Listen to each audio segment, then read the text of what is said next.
কলকাতা থেকে গ্রেপ্তার করা হয়েছে এগরা পুরসভার চেয়ারম্যান স্বপন নায়েককে। সরকারি জমি হস্তান্তরে দুর্নীতির অভিযোগ এই মামলাতে গ্রেপ্তার এগরা পুরসভার পুরপ্রধান। 20শে ডিসেম্বর এই পুরপ্রধানের বিরুদ্ধে এগরা থানায় অভিযোগ দায়ের হয়। অভিযোগ দায়ের করেন এগরা 1 নম্বর ব্লকের বিএলআরও। সরকারি রাজস্ব ক্ষতির অভিযোগ, এই অভিযোগেই গ্রেপ্তার জানালেন পূর্ব মেদিনীপুরের ভারপ্রাপ্ত পুলিশ সুপার। কিরণ মান্না আমাদের প্রতিনিধি রয়েছেন আমাদের সঙ্গে সরাসরি। কিরণ, ঠিক কি অভিযোগ এই পুরপ্রধানের বিরুদ্ধে যার ভিত্তিতে গ্রেপ্তার করা হলো আজ স্বপন নায়েককে?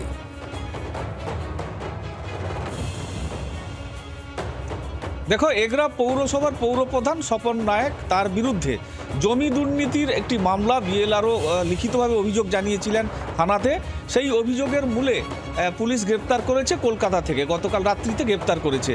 গত 20 ডিসেম্বর এগরা 1-এর বিএলআরও তিনি যেটা লিখিতভাবে অভিযোগ করেছিলেন যে 1 নম্বর খতিয়ানের কিছু জমি, সেই জমি হস্তান্তরের ক্ষেত্রে অনিয়ম হয়েছে এবং সরকারি রেভিনিউ পাওয়ার ক্ষেত্রে ক্ষতি হয়েছে, যে কারণে তাকে বারে বারে নোটিশ করা হয়েছিল। তিনি কোনো উত্তর দিচ্ছিলেন না। শেষমেশ তিনি থানায় অভিযোগ করেছিলেন।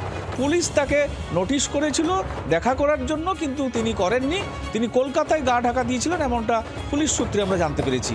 গতকাল পুলিশ সুপার তিনিও জানিয়েছেন যে সূত্রে খবর পেয়ে তাকে কলকাতা থেকে গ্রেপ্তার করা হয়েছে।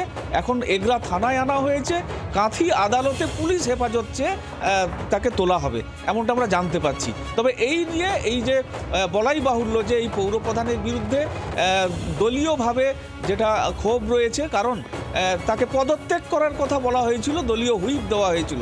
সেই হুইপকে অস্বীকার করেছিলেন এই পৌরপ্রধান, যে কারণে এই এগরা শহর জুড়ে একটা রাজনৈতিক একটা পরিস্থিতি জলঘোলা বা চর্চার কারণ হয়ে দাঁড়িয়েছে এই গ্রেপ্তারকে ঘিরে। কিরণ, ধন্যবাদ। স্বপন নায়েক এগরা পুরসভার চেয়ারম্যান, তাকে দলীয় স্তরে তাকে পদত্যাগ করার কথা বলা হলেও রাজি ছিলেন না তিনি, এবং তিনি টালবাহানা করছিলেন। আর তারপরেই তার বিরুদ্ধে জমি দুর্নীতির অভিযোগ কি জানিয়েছেন পূর্ব মেদিনীপুরের পুলিশ সুপার মিথুন দে, শোনাবো।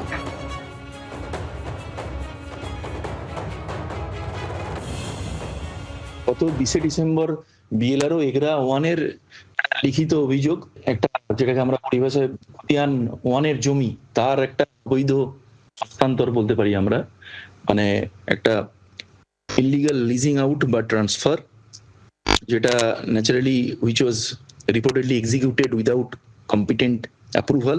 তো সেই কেসের ইনভেস্টিগেশনের পার্ট হিসেবে এগরা পৌরসভার যে chairman Swapan Nayek has been arrested.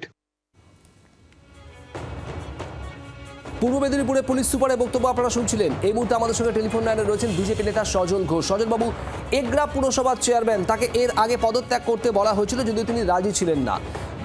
জমি হস্তান্তর মামলায় একটা দুর্নীতির অভিযোগ, সেই অভিযোগে গতকাল রাতে এগরা পুরসভার এই চেয়ারম্যানকে গ্রেপ্তার করা হয়েছে, কি বলবেন? প্রথম বলি, গ্রেপ্তার করা হয়েছে এটা বলবেন না, এটা আত্মসমর্পণ করেছে। এগুলো পুলিশের সাথে গটাপ, পুলিশকে কথা বলে, এগুলো হচ্ছে সারেন্ডারের একটা পদ্ধতি মেনে কাজ হয়েছে। সরকারের লোক সরকারের জমি মেরেছে, তাকে সরকারের লোক গ্রেপ্তার করেছে। তাহলে এদের দলে একটা লোক থাকবে, এই যে নিজেদের একটা ভালো চেহারা তুলে ধরার জন্য যে সরকার চেষ্টা করছে, এই চেষ্টাটা যদি সর্বপর্যায় হয় তাহলে কম্বলের লোম বাঁচা হয়ে যাবে। তৃণমূলের যত পঞ্চায়েত, তৃণমূলের যত কর্মাধ্যক্ষ, যত আরো ওপর দিকে যাবে, তাদের একটাই কাজ সরকারি পয়সা লুট করা, সরকারের পয়সা মারা, ও না হয় জমি মেরেছে, জমি বাড়ি লুট করা, পয়সা লুট করা, এটাই ওদের একমাত্র কাজ। তো যদি এই কাজে গ্রেফতার করা শুরু করে তাহলে তৃণমূলে আর কেউ থাকবে না, তাহলে তো পুরো তৃণমূলটা কম্বলের লোমবাসার মতন তৃণমূলটাই ভ্যানিশ হয়ে যাবে।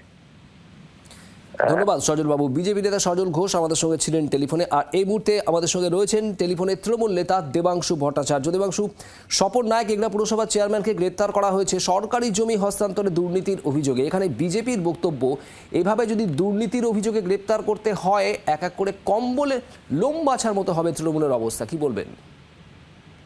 তৃণমূল কংগ্রেসে তো তাও দুর্নীতির অভিযোগ থাকলে বিধাননগর পৌরসভার কাউন্সিলর গ্রেফতার হয়, পৌরসভার চেয়ারম্যান গ্রেফতার হয়, উত্তরবঙ্গের একটি ব্লকের ব্লক সভাপতি গ্রেফতার হয়, কিন্তু বিজেপিতে তো আমরা ব্যাপারটা দেখেছি সম্পূর্ণ উল্টো দিক থেকে চালিত হয়।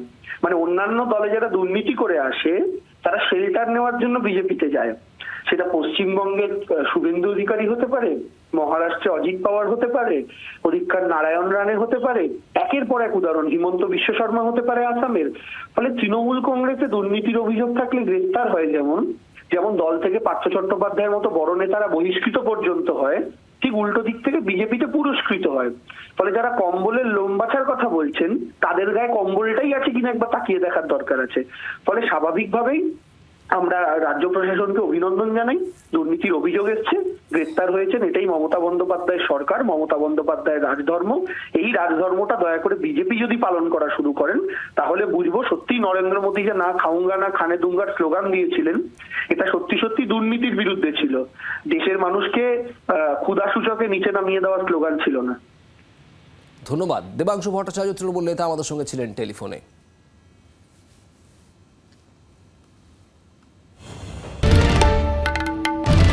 বাংলার আওয়াজ, বাঙালির আবেগ, জি 24 ঘন্টা।